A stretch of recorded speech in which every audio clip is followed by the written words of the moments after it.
Now it's time for what is the last in this current season of Perspective before the programme takes its regular summer break. It's rare that we speak to the same guest several times, but one such guest is joining us for the third time, in fact, on the programme today. Mark Neville is a British photographer who lives in Kyiv. He's joined us several times now to show some of his pictures from the city and also from the front line. You may remember some of these as they come through if you've seen him before. This time, though, something slightly different, because whilst he's out and about taking his still pictures, he also sometimes films things as well, and we're going to look at some of his moving images today. Mark Neville is author of Ukraine 2022-24, Diary of an Aid Worker. He's also founder as well of the NGO Postcode Ukraine. We'll talk about that shortly as well. Mark, great to have you with us once again. We're going to talk more generally in just a moment, but first let's look at some of these images.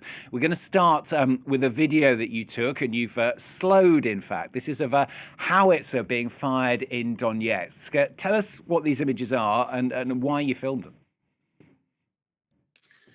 Well, this will form part of a movie that's being released next year called Without Words, which doesn't feature any dialogue whatsoever. It's just moving images that I've taken from Ukraine and will continue to take this year. And this is the battle for Konstantinivka. So there's an ongoing battle going on when I'm filming this.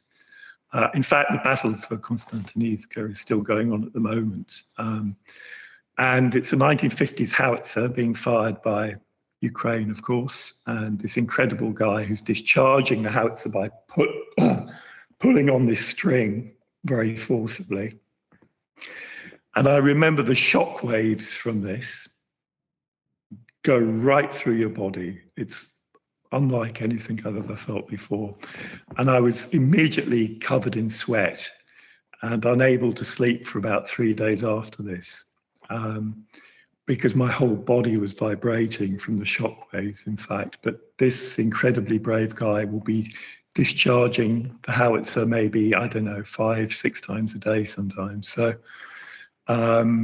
yeah, I'm standing about 2 meters away from this soldier when he's discharging the howitzer. I mean, it's an incredible image, and it makes it even more incredible slowing it down like that, doesn't it, as well? Let's move on to another one. This is you preparing to take some pictures in the Donetsk region once again. It's with an old lady and her dog. Tell us about this image as well. Well, this is part of my work with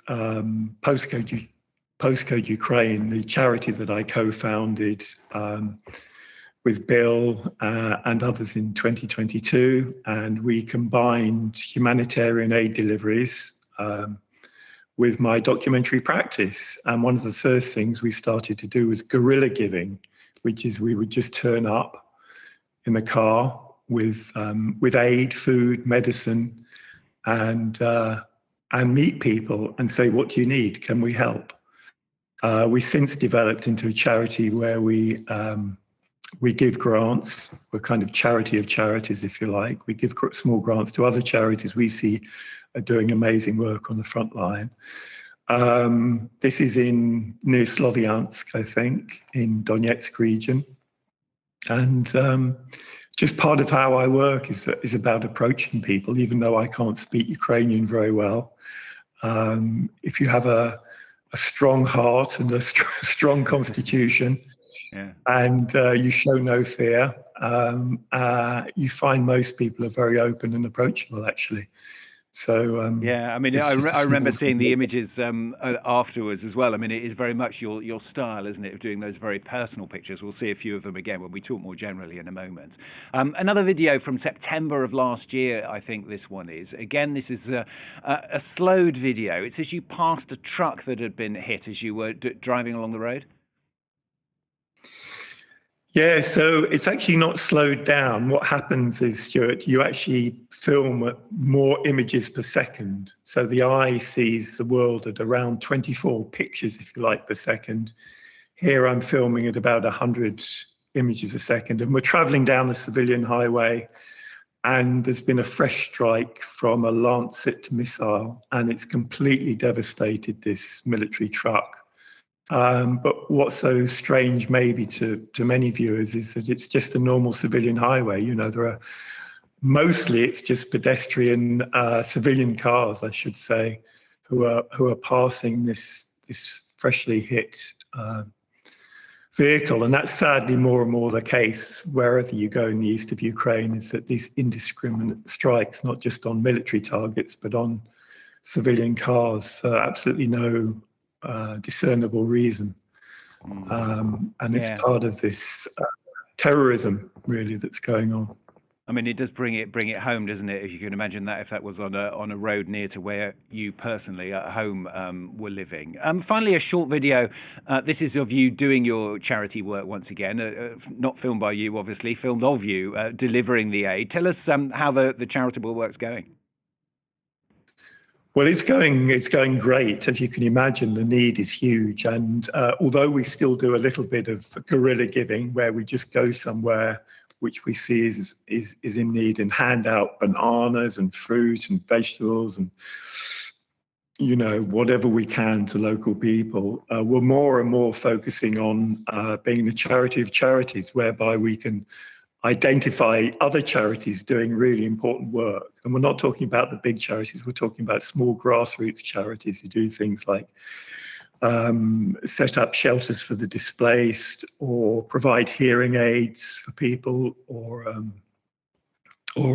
deliver food parcels or fresh bread on the front line. And we see that they're doing great work, and we ask them to fill out an application. They fill out an application for a set amount of money for a project, and we all meet together, the small team that is Postcode Ukraine, myself, Chrissy, Yulia, Bill sometimes as well, and we make a decision and try and help as many people as we can.